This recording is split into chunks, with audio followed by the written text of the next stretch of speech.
إن الحمد لله نحمده ونستعينه ونستغفره ونعوذ بالله من شرور أنفسنا ومن سيئات أعمالنا من يهده الله فلا مضل له ومن يضلله فلا هادي له وأشهد أن لا إله إلا الله وحده لا شريك له وأشهد أن محمدا عبده ورسوله. قال الله عز وجل في كتابه الكريم بعد أعوذ بالله من الشيطان الرجيم: يا أيها الذين آمنوا اتقوا الله حق تقاته ولا تموتن إلا وأنتم مسلمون. أما بعد فإن أصدق الحديث كتاب الله وخير الهدي هدي محمد صلى الله عليه وسلم وشر الأمور محدثاتها وكل محدثة بدعة وكل بدعة ضلالة وكل ضلالة في النار. My brothers and sisters in Islam, for the Jummah Khutbah today, I wanted to remind myself and everyone here about a story that we read very often, a story that is found in a surah that we read perhaps every Friday, a story that is found in Surah Al-Kahf. That's the story of Musa and Al-Khadir alayhim as-salam. This is a great story in which many great lessons can be extracted. So inshallah, I'll briefly summarize the story and mention some possible lessons we can extract from this beautiful story. The origins of the story began when Musa alayhi salam was asked by Bani Israel, who is the most knowledgeable amongst the people? Who is the most knowledgeable amongst the people? So Musa alayhi salam replied that I am the most knowledgeable. So Allah subhanahu wa ta'ala did not like this response. Even though it was befitting for Musa alayhi salam to answer in this manner because he was the Nabi of Allah at the time. He was the Prophet of God. So it was befitting for him to answer that he is the most knowledgeable. But Allah subhanahu wa ta'ala did not like that he didn't refer the answer back to Allah subhanahu wa ta'ala and say something like Wallahu alam or Allah knows best. So Allah subhanahu wa ta'ala informs Musa alayhi salam that I have a servant of mine that is more knowledgeable than you. So Musa alayhi salam immediately humbles himself and he begs Allah subhanahu wa ta'ala, please allow me to meet this servant of yours. So in a long story, or with some details cut short, Allah subhanahu wa ta'ala mentions that you can find this servant of mine at the junction of the two seas.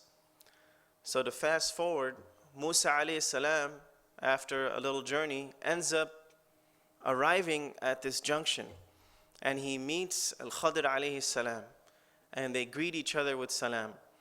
And then Musa alayhi salam mentions that, indeed, you have some knowledge that I do not have, and I wish to learn from you and join you as a companion.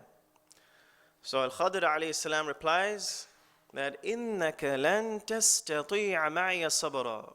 Verily, you will not be able to have patience with me. وَكَيْفَ تَصْبِرُ عَلَى مَا لَمْ تُحِطُ بِهِ خُبْرًا. And how can you have patience over something which you have no knowledge of? Because you're going to see me do some strange things that are going to surprise you. So Musa alayhi salam says, قَالَ سَتَجِدُنِي إِن شَاءَ اللَّهُ صَابِرًا. That insha'Allah, God willing, I will be patient. وَلَا أَعْصِي لَكَ أَمْرًا. I will not give you a hard time. So Al-Khadir alayhi salam responds by saying, قَالَ فَإِنِ اتَّبَعْتَنِي. If you follow me, فَلَا تَسْأَلْنِي عَنْ شَيْءٍ حَتَّى أُحْدِثَ لَكَ مِنْهُ ذِكْرًا. If you follow me, then do not ask me about anything that I do. In some narrations or some qira'at, it's recited, فَلَا تَسْأَلَنِّي عَنْ شَيْءٍ. To emphasize that do not, absolutely do not ask me about anything that I do until I give you an explanation for all the things that I do or the things that you see me do. So Musa alayhi salam agrees. He will not ask Al-Khadir alayhi salam about the things that he will do because he's going to do some things that he has never seen before. So he agrees, and they start the first part of their journey. And they begin to walk along the shore. And while they're walking along the shore, they come near a ship. And the people of the ship recognized Al-Khadir alayhi salam, so they allowed Musa and Al-Khadir alayhi salam to board the ship for free. So after they boarded the ship, Al-Khadir alayhi salam takes an axe-like tool and he strikes a hole into the ship. And of course, Musa alayhi salam seeing this, being a Nabi of Allah, being one of the best human beings on earth, or the best human being on earth at that time, he sees this, and of course he's shocked, and he says what? قَالَ أَخَرَقْتَهَا لِيَغْرَقَ أَهْلُهَا أو لِتُغْرِقَ أَهْلَهَا. Did you strike a hole into the ship so that the people of the ship could drown? لَقَدْ جِئْتَ شَيْئًا إِمْرًا. Indeed, you did something horrible. How can you do something like this? And then what did Al-Khadr alayhi salam say? قَالَ أَلَمْ أَقُلْ. Didn't I tell you? إِنَّكَ لَن تَسْتَطِيعَ مَعِيَ صَبْرًا. You will not be able to have patience with me. Did you not forget about the agreement we made? So Musa alayhi salam then remembered, and he says, قَالَ لَا تُؤَاخِذْنِي بِمَا نَسِيتَ. Don't hold me accountable for what I forgot. وَلَا تُرْهِقْنِي مِنْ أَمْرِي عُسْرًا. And don't be so harsh with me, give me another chance. So Al-Khadr alayhi salam agrees. And they start the next part of their journey. They leave that ship, and then they begin walking along the shore again, until they reach a group of boys that were playing. Now Al-Khadr alayhi salam goes to one of these children, one of these boys, and he actually takes his life right there on the spot. Kills the child right there on the spot. Now once again, Musa alayhi salam, being a Nabi of Allah, seeing an innocent child killed for no reason, of course, he's going to speak. And he says what? قَالَ أَقَتَلْتَ نَفْسًا زَكِيَّةً أو زَاكِيَّةً بِغَيْرِ نَفْسٍ. Did you kill an innocent child that did nothing wrong for no reason? لَقَدْ جِئْتَ شَيْئًا نُكْرًا. Indeed, you did something evil. How could you do such a thing? And then what did Al-Khadr alayhi salam reply with once again? قَالَ أَلَمْ أَقُلْ لَكَ. Didn't I tell you? You will not be able to have patience with me. إِنَّكَ لَن تَسْتَطِيعَ مَعِيَ صَبْرًا.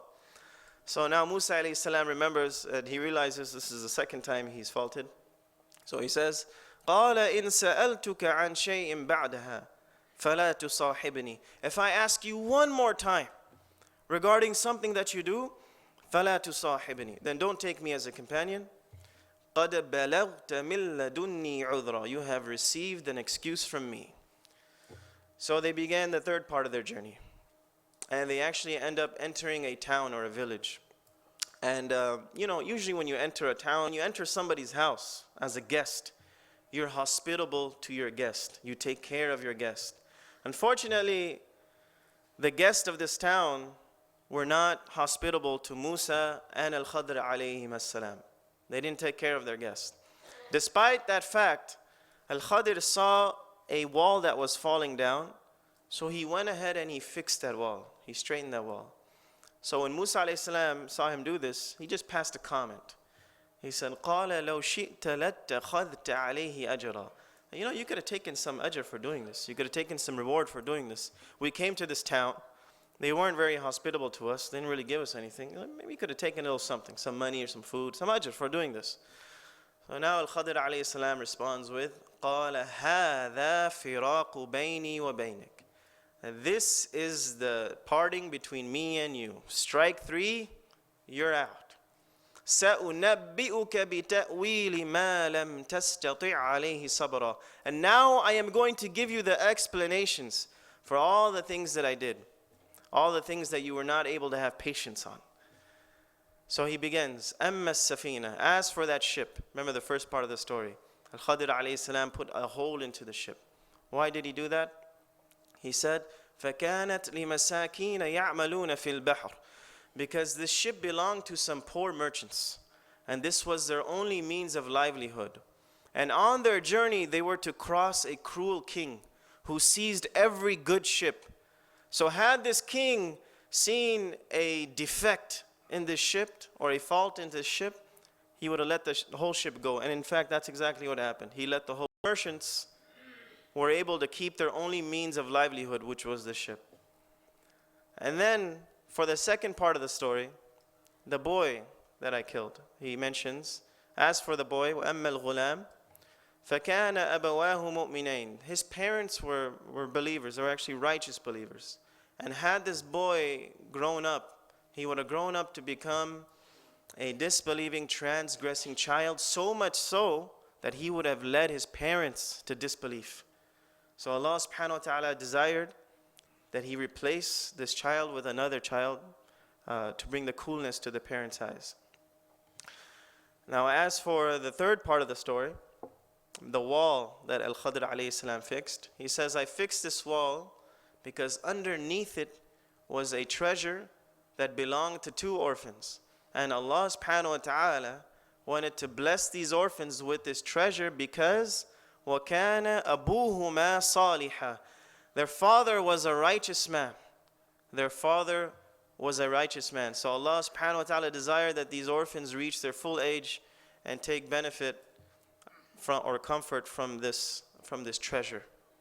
And all these things that I did, وَمَا فَعَلْتُهُ عَنْ أَمْرِي, I did not do them from my own accord. They were indeed a command from Allah subhanahu wa ta'ala. And actually the ulama use this ayah right here, or this part of the ayah, to prove that actually Al-Khadr alayhi salam was also a Nabi of Allah subhanahu wa ta'ala. So he says, وَمَا فَعَلْتُهُ عَنْ أَمْرِي ذَلِكَ تَأْوِيلُ مَا لَمْ تَسْطِعْ عَلَيْهِ صَبْرًا. And all these things were the explanation, or these were the explanations for the things you were not able to have patience over. Indeed, this is an amazing story in which many lessons can be extracted. And I'll mention just a few today. As for the first part of the story, Al-Khadr alayhi salam put a hole into the ship so the whole ship could be saved for the merchants, because this was our only means of livelihood, because the cruel king would take every good ship, and had he seen a fault in the ship, he would have let it go, and that's exactly what happened. So what do we learn from this? First off, if you remember, the owners of the ship, they allowed Al-Khadr alayhi salam and Musa alayhi salam to board the ship for free. They allowed them to board the ship for free. So what we learn is sometimes when you're generous, Allah subhanahu wa ta'ala saves you from a calamity because of your generosity. So these people, they allowed Musa alayhi salam and Khadr alayhi salam to board the ship for free. And subhanAllah, who knows, perhaps because of this generosity they were saved later on. But this applies in anything in life. When we're generous, Allah subhanahu wa ta'ala, when we give sadaqah, He saves you from musibahs later down the line. It's a means of removing harms that may come to us. Another great lesson we can learn from it is that sometimes Allah subhanahu wa ta'ala may strike you with a small calamity to save you from a larger calamity. The small calamity here was they had a hole in the ship. But the larger calamity would have been, the whole ship would have been gone. So they were struck with a small calamity, but it saved them from a larger calamity.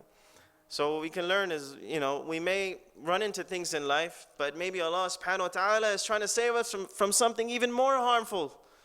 So if you're driving down the road and you have a flat tire, who knows? No need to be upset and start cursing and so forth. Maybe Allah subhanahu wa ta'ala is trying to save you from some hazard down the road.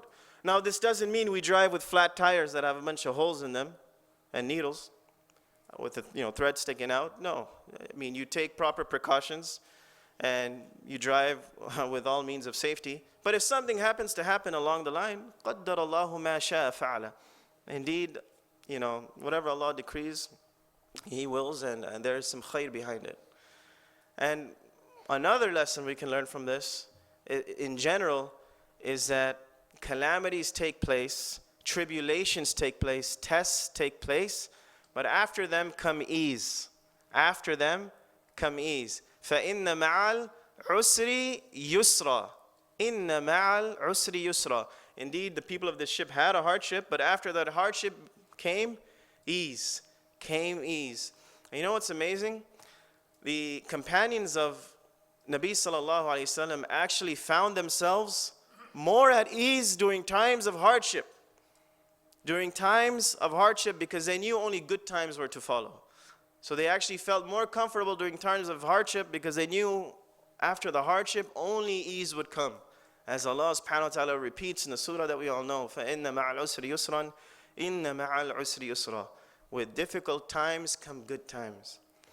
And in general, when we mention calamities and tribulations and trials in life, a lot of times we think of major things, like someone passing away, someone getting into a car accident, someone getting severely injured, someone losing a job, in financial difficulty. Indeed, these are all serious things, and we seek refuge in Allah from them. But sometimes they could just be simple things that we look over, that we deal with on a daily basis. Like an argument with your wife at home or with your husband. Man, this can be a calamity for many people. And believe it or not, people's lives are ruined because of the relationship they have inside their house. You know, getting in a fight with your wife or your husband can be an adab sometimes because of what happens after it. So sometimes these things are tribulations also. But if we deal with these tribulations and calamities with humility and sabr, then Allah will bring the ease. But if we don't, then only more hardships will come. You know, I'll mention an example. There's a story of a husband and wife that got into an argument. The husband and wife got into an argument, and they decided to give each other the silent treatment. And for all of you who are married, you know exactly what I'm talking about, the silent treatment. You know, I'm not going to talk to you, and you're not going to talk to me. And the first one to break that silence loses, right? You lose because, okay, now you gave up, you said sorry, oh, you're the loser. So just as a sign of arrogance, you know, both will not speak to each other, and they'll wait for the first one to speak. So anyway, the husband and wife are giving each other the silent treatment. So it happens that the following day, the husband has a very important business meeting in the morning. 5 a.m. in the morning, he has to wake up and catch a flight to make it to his business meeting. But he cannot wake up without the help of his wife. No matter what kind of phone he has, iPhone 6 or Samsung Note 4, whatever it is, whatever alarm he has, he cannot get up without the help of his wife. So he realizes the situation he's in. He doesn't want to lose the silent treatment. So he ends up writing a note on the dresser, and he says, honey, please wake me up in the morning at 5 a.m. And he keeps it on the dresser because he knows his wife is going to see this note. So the wife actually sees the note later, but you know the wife is smarter. The wife is smarter. So she sees this and she smiles. And she's thinking in her mind, all right, no problem. So they go to sleep and they wake up. And guess what? It's 9 a.m. in the morning. He missed his business meeting, he missed his flight, and this guy is outraged. He's in absolute shock. And he's getting up and he's going crazy until he sees a note on the floor. And he picks it up. And it says, honey, it's 5 a.m., please wake up. So you see, the husband here was trying to be a macho man. He didn't humble himself in the situation, so he ended up with a worse calamity. He missed everything. Had he just humbled himself, dealt with the situation with sabr, things would have been okay. These are just small things that happen on a daily basis. But nevertheless, calamities happen to the believers. This is a part of life. But the way we respond to the calamities makes us who we are. إن أمر المؤمن كله عجب لا يقضي الله قضاء لا يقضي الله من قضاء إلا كان خيرا له فإن أصابته ضراء صبر فكان خيرا له وإن أصابته سراء شكر فكان خيرا له. Verily, all the affairs of the believer are amazing. Whatever happens to him or her, it turns out to be good for him or her. If it's something bad, he or she shows patience, shows humility, and they are rewarded for it. And if it's something good, then they are thankful, they're happy, and they thank God for it, and they are rewarded for it. So it's all good for a believer. You know, as they say, it's all good. It's all good in the believer's hood. No matter what happens, it turns out to be good for a believer, woman or man, whoever the case is, depending on how you respond to the calamity. The next part of the story, Al-Khidr alayhi salam took the life of this child, because had he had grown up, he would have grown up to become a disbelieving, transgressing person, so much so he would have led his parents to disbelief.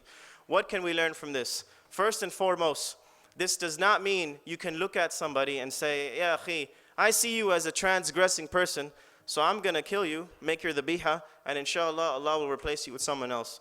This gives you absolutely no right to take someone's life. Remember, Al-Khidr alayhi salam only did this as a command from Allah subhanahu wa ta'ala, as a command from Allah subhanahu wa ta'ala. But what we can learn from this is that we all have loved ones. We all have loved ones. And at some point in our lives, these loved ones will leave us or we will leave them. And when that happens, no need to blame Allah subhanahu wa ta'ala and get mad and scream and so forth. No, you don't know the reason. You don't know the reason. A long life is not necessarily a good life. A long life is not necessarily a good life. If you are living a long life and all you are doing is smoking hookah, drinking alcohol, going to nightclubs, breaking the commands of Allah subhanahu wa ta'ala day and night, you're not living much of a life. You're not living much of a life. In fact, you're living a life worse than animals. Worse than animals. Those are not my words. Allah subhanahu wa ta'ala mentions this. Inhum illa kal an'am. Verily they are like animals. Bel, no. Hum adal. They are actually worse. They are worse. Why? Because the human being has been blessed with something called an intellect. He or she is able to analyze, to interpret, to think, to see what is right and what is wrong. But despite that ability, that bounty, we still end up doing things that harm ourselves. And will you ever see an animal doing this? Never. Will you ever see an animal hurting himself or herself? Never. You'll never see a group of monkeys smoking hookah.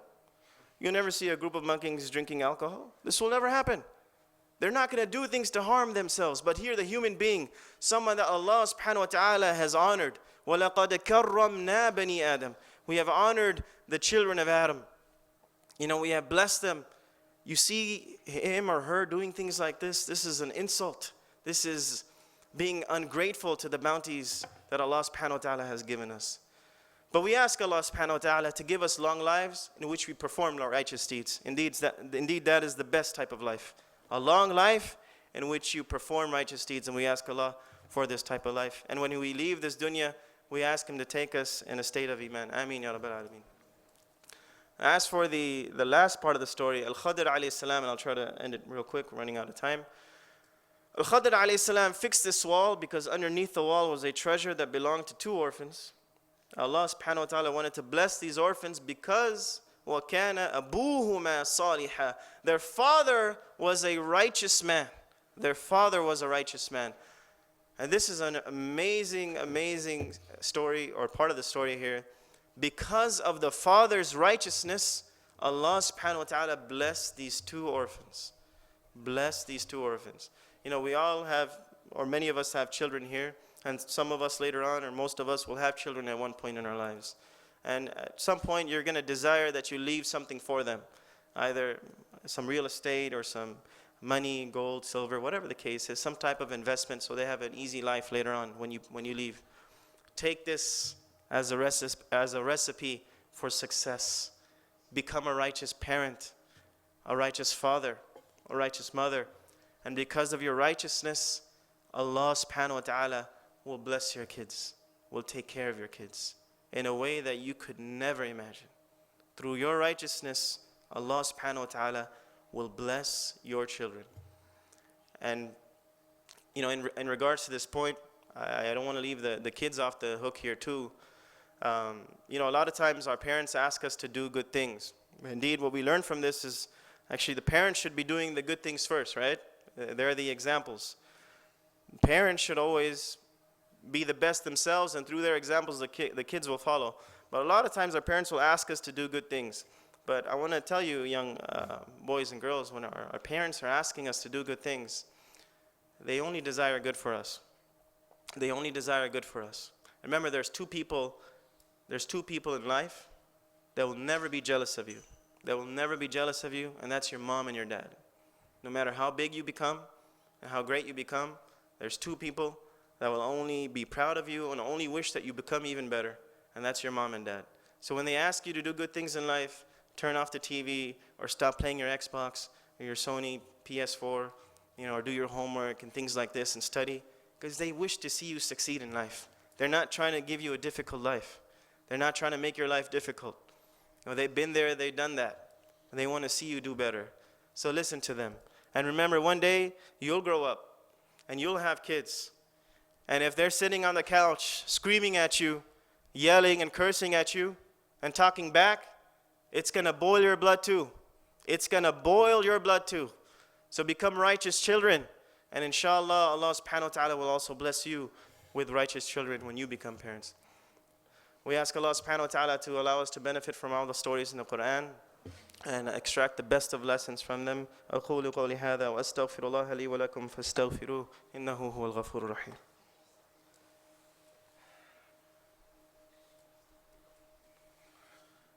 Alhamdulillah wa salatu wa salam ala rasulillah. Inna Allaha wa malaikatahu yusalluna ala nabi ya ayyuhalladhina amanu sallu alayhi wa sallimu taslima. Allahumma salli ala Muhammad wa ala ali Muhammad kama sallaita ala Ibrahim wa ala ali Ibrahim innaka Hamidum Majid. Allahumma barik ala Muhammadin wa ala ali Muhammadin kama barakta ala Ibrahim wa ala ali Ibrahim innaka Hamidum Majid. Allahumma a'izz al-Islam wal-Muslimin. اللهم انصر الإسلام وأهله في كل مكان. اللهم انصر المستضعفين من المؤمنين في كل مكان. اللهم ارزقهم رزقا طيبا واجعل لهم من كل ضيق مخرجا ومن كل هم فرجا برحمتك يا أرحم الراحمين. ربنا آتنا في الدنيا حسنة وفي الآخرة حسنة وقنا عذاب النار وأدخلنا الجنة الفردوس مع الأبرار يا عزيز يا غفار.